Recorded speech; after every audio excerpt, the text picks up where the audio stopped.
11ஆம் வகுப்பு, 12ஆம் வகுப்பு, 10ஆம் வகுப்பு மாணவர்கள் 3 மாணவ செல்வங்கள்ல 12th ஸ்டாண்டர்டுக்கு டிக் ஃபினிஷ்ட். பேப்பர் கரெக்ஷன் எல்லாமே வந்து பாத்தீங்கன்னா A to Z வந்து முடிஞ்சிருச்சு. உங்களுக்கே வந்து தெரியும் அப்படின்னு வந்து நினைக்கிறேன். அதாவது 11ஆம் வகுப்பு மாணவ செல்வங்கள் அனைவருக்குமே வந்து பேப்பர் கரெக்ஷன் போயிட்டு இருக்கு. 12ஆம் வகுப்பு மாணவர்களுக்கு முடிஞ்சிருச்சு. 10ஆம் வகுப்பு மாணவர்களுக்கு வெயிட்டிங் லிஸ்ட்ல வந்து பாத்தீங்கன்னா இருக்கீங்க. அதாவது பேப்பர் கரெக்ஷன் இன்னும் ஸ்டார்ட் ஆகல. ஸ்டார்ட் ஆயிருச்சு. ஒரு 4-5 நாள் ஃபினிஷ் பண்ணிட்டாங்க. இன்னும் ஒரு 5 நாள் தான் இருக்கு. இந்த எலெக்ஷன் டியூட்டி போட்டாங்க அப்படின்றதுனால வேற வழி இல்லாம என்ன பண்ணிட்டாங்க, கவர்மெண்ட் வந்து பேப்பர் கரெக்ஷன் ஸ்டாப் பண்ணிட்டாங்க. இன்னைக்கு வந்து சாட்டர்டே வந்து நேற்று ஓட்டு போட்டுட்டு ஆசிரியர்கள் டீச்சர்ஸ்லாம் வந்து ஏகப்பட்ட வேலைகள் வந்து செஞ்சிருப்பாங்க. ஓகேங்களா?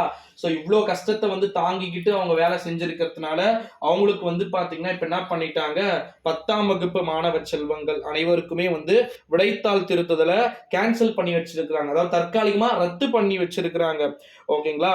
இந்த ஒரு சூழ்நிலையிலே நண்பர்களே அவர்கள் அனைவருக்குமே வந்து பார்த்தீங்கன்னா டோட்டலாவே எல்லா விதமான 10ஆம் வகுப்பு மாணவ செல்வங்களுக்கும் விடைத்தாள் திருத்துதல் பற்றி ஒரு இன்ப அதிர்ச்சி செய்தி வந்திருக்கிறது. பேப்பர் கரெக்ஷன்ல இந்த முறை 10th நிறைய பேர் சென்டம் மார்க் வந்து வாங்குவீங்க போல அப்படின்னு சொல்லிட்டு சொல்லியிருக்கிறாங்க.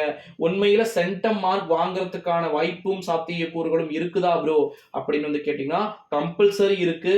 சயின்ஸ் தான் கொஞ்சம் கிரேஸ் மார்க் கொடுத்துருக்காங்க. அதாவது 33வது இப்போ உங்களுக்கு 10th Tamil, English, maths, science, social சயின்ஸ்க்கான ஆன்சர் கீ எதனா உங்களுக்கு தேவைப்பட்டுச்சு, இதுக்கு இதான் ஆன்சர் அப்படின்னு சொல்லக்கூடிய ஆன்சர் கீ எதனா தேவைப்பட்டுச்சு அப்படின்னா மறக்காம வந்து பாத்தீங்கன்னா மொத்தமான மாணவ செல்வங்களுக்குமே வந்து பாத்தீங்கன்னா 10th ஸ்டூடெண்ட்ஸ் வந்து ஆன்சர் கீ வேணும்னா நம்முடைய டெலிகிராம் குரூப் லிங்க் இருக்குப்பா, போர்ட் பேஜ்ல போயிட்டு பாருங்க, அதுல வந்து இருக்கும். ஸோ மறக்காம வந்து பாத்தீங்கன்னா ஜாயின் பண்ணிட்டு உங்களுக்கு தேவையான எந்த ஆன்சர் கீ, ஓகேங்களா, தமிழ் மீடியம், இங்கிலீஷ் மீடியம் எல்லாத்துக்குமே வந்து மறக்காம வந்து செக் பண்ணிக்கோங்க.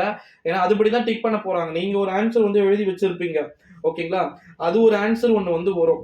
ஓகேங்களா, இதுல வந்து நீங்க எழுதி வச்சது பாதி கரெக்டா இருக்கு, அதுல பாதி கரெக்டா இருக்கு, அப்ப மார்க் வருமா ப்ரோ அப்படின்னு வந்து கேட்டீங்கன்னா கண்டிப்பா வரும். அதுக்கான ஆஃப் மார்க்ஸ் இப்ப 3 மார்க் கொஸ்டின்ஸ் இருக்கா சயின்ஸ்ல, இல்ல 4 மார்க் கொஸ்டின்ஸ் இருக்கும்னு நினைக்கிறாமா, 4 மார்க் கொஸ்டின்ஸ் இருக்கா அதுக்கு மார்க் வரும். சோசியல் சயின்ஸ்ல டீடைல்ஸ் ஏகப்பட்ட பக்கம் பக்கமா எழுதிருக்கீங்க, ஓகேங்களா, ஆனா அவங்களுடைய புக்லெட் ஆன்சர் கீழ வெறும் ஒரு 10 பாயிண்ட்ஸ் தான் இருக்கும். அந்த பாயிண்ட் இருந்துச்சுனாலே உங்களுக்கு ஃபுல் மார்க் கொடுத்துருவாங்க. அதுல ஒண்ணுமே இல்லை அப்படின்னா நீங்க 2 பேஜ் எழுதியும் உங்களுக்கு மார்க் கொடுக்க மாட்டாங்க. ஆனா நீங்க வெறும் 1 பேஜே எழுதி அந்த 10 பாயிண்ட்ஸ் இருந்துச்சு அப்படின்னா அவங்களுடைய ஆன்சர் கீழ ஃபுல் 5 மார்க்ஸ் வந்து கொடுத்துருவாங்க. மேப் ஆல்சோ அதே தான், ஓகேங்களா. நீங்களாவே ஒரு இடத்தை குறிச்சிட்டு தப்பு தப்பா வந்து மாத்தி மாத்தி குறிச்சிட்டு இருந்தீங்கன்னா அதுக்கு அப்படியே ஒரே அடிச்சிருவாங்க. ஆனா அதே கரெக்டா ஒரு கொஞ்சம் மிஸ்டேக் அப்படின்னா டிக் பண்ணி ஆஃப் மார்க் கொடுத்துருவாங்க. பிரச்சனை அப்படின்றத பெங்களூர் குடிச்சிட்டீங்கன்னா தப்பு, ஓகேங்களா. வேலூருக்கு போலூரை குறிச்சிருந்தீங்கன்னா தப்பு, ஓகேங்களா. ஸோ அந்த மாதிரி தான்